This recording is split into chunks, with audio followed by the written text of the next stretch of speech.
Hello, it's Karen Burniston here with an assembly video for one of our die sets. This is die number 1235, the Game Charms, and you can check out all of our die designs at karenburniston.com.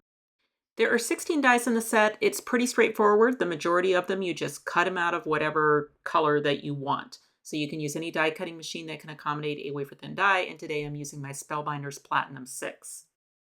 There is a die in the set to cut a pool cue. So normally I would cut that out of brown or whatever color I want the cue to be. And then if I want the tip to be another color, I can use the die for that by just putting a scrap of paper over the end and then gluing the other color on top of the cue. For the chess knight, you do have the option to emboss that die. There's an emboss feature built in. So for that, I just need to set up my machine for an embossing sandwich. I'm going to use some temporary removable tape to keep the die in place while I emboss it. And then the die goes face up on the platform, then my squishy rubber mat, and then the embossing pad. And those items come with a Spellbinders Platinum 6. Now, if you're using a different machine, there will be a sandwich that you can emboss a wafer-thin die with your machine. You just need to check with the manufacturer or maybe just check on YouTube to see if you can find what that sandwich is. Okay, that's a very cool emboss, but it is very difficult to see with the overhead lights. So I'm going to now switch out to a cutting sandwich and run it back through. So when you emboss a wafer-thin die, it's a two-step process. You either cut, then emboss, or emboss, then cut. Now that is really considered a stencil emboss because you can use the die as a stencil either with or without the embossing. And for the knight, I like to use a black pen through the die to fill in the eye. For the card suits, I like to add clear packing tape over the top of black and red cardstock, and that way all of my card suits will be shiny. And I am also die cutting the 8 for the 8-ball out of the shiny black cardstock. Brushing the knight with some ink will really bring out the embossed surface, so that can be done without the die for a more blended look, or you can put the die back in place and use it as a stencil, and then you'll get a more crisp look to the inking over the embossed feature. Now, with my camera and light situation today, I am just not seeing that emboss feature on camera very well, but this is how it would look. For the poker chip overlays, there's a fair bit of confetti that needs to come out of it, so a Spellbinders tool-in-one can be helpful for that, or of course you can just use a pokey tool. And then that overlay is sized to fit perfectly on the larger of the two circle charms that come in this set. I think the easiest way to add adhesive would be to use a fine tip glue. So I'm using my LINECO neutral pH adhesive in my fine tip bottle. We do sell both of those items on our website.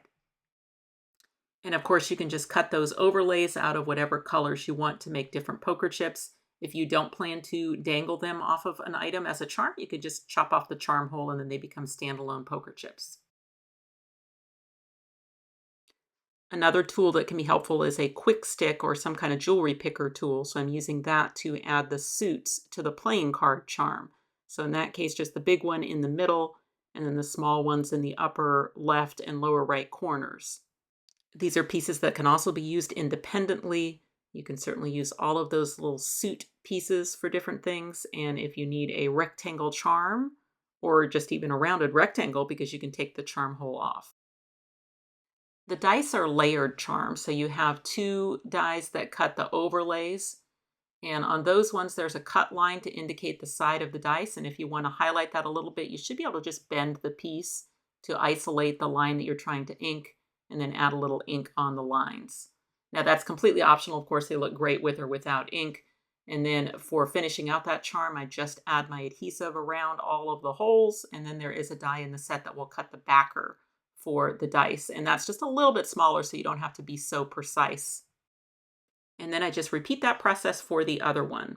So just like with all the charms, you can remove the charm hole at the top if you want to use them as standalone elements. There may be some fun dice games that you want to pay tribute to in a card, and you can certainly do that with individual dice or by dangling dice charms. There is an 8-ball charm in the set. So I put the 8 over the small circle, and then the small circle attaches to the smaller of the two circle charms. And that, of course, can go anywhere depending on how you want that 8-ball to look. So I put it just a little bit north of center. And then to finish out my charm, I'm going to take the pull cue and just glue it to the 8-ball at a pleasing angle. The last charm is just the pawn and or game token, and there really isn't any assembly to that. Just cut it out of whatever color you want. One of the things our design team has been doing is taking the numbers out of our mini alphabet and numbers die set that's sold separately, but that size is really good for making additional pool balls. So you see this card by Nikki Foden. You miss 100% of the shots you don't take. So take the shot, you got this. And she's used the photo collage to make an explosion of pool balls. I absolutely love this. For this birthday card, Sandy Diller sprinkled the poker chips from the game charms throughout. The mechanism she used is from our Twist Flower pop-up. The aces are on the front of this You're a Big Deal card. Inside it has the House of Cards pop-up, and then these are the 8-ball charms, but instead of putting the 8 on them, I used the card suits. So you really can make custom charms with this set as well.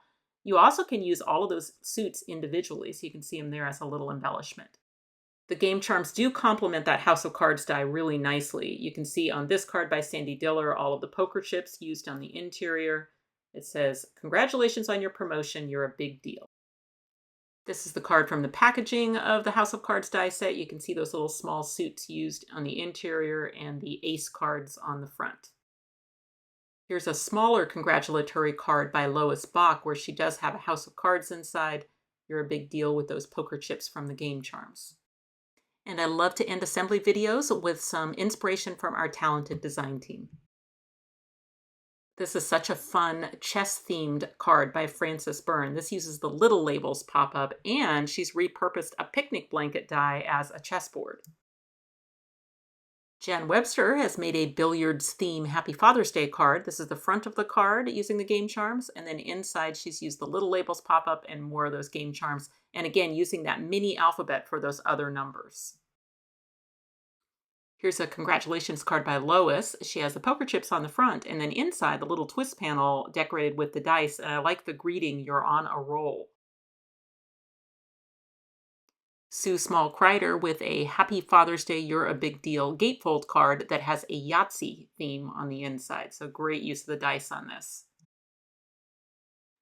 This is a wonderful congratulatory card by Suzanne Smith where she's used all of the game charms on the front of the card and inside on the House of Cards. So a great use of that die set.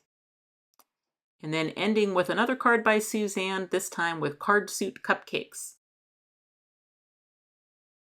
The Game Charms die set is available now from a lot of your favorite local and online retailers as well as from our website, KarenBurniston.com. Thanks for watching.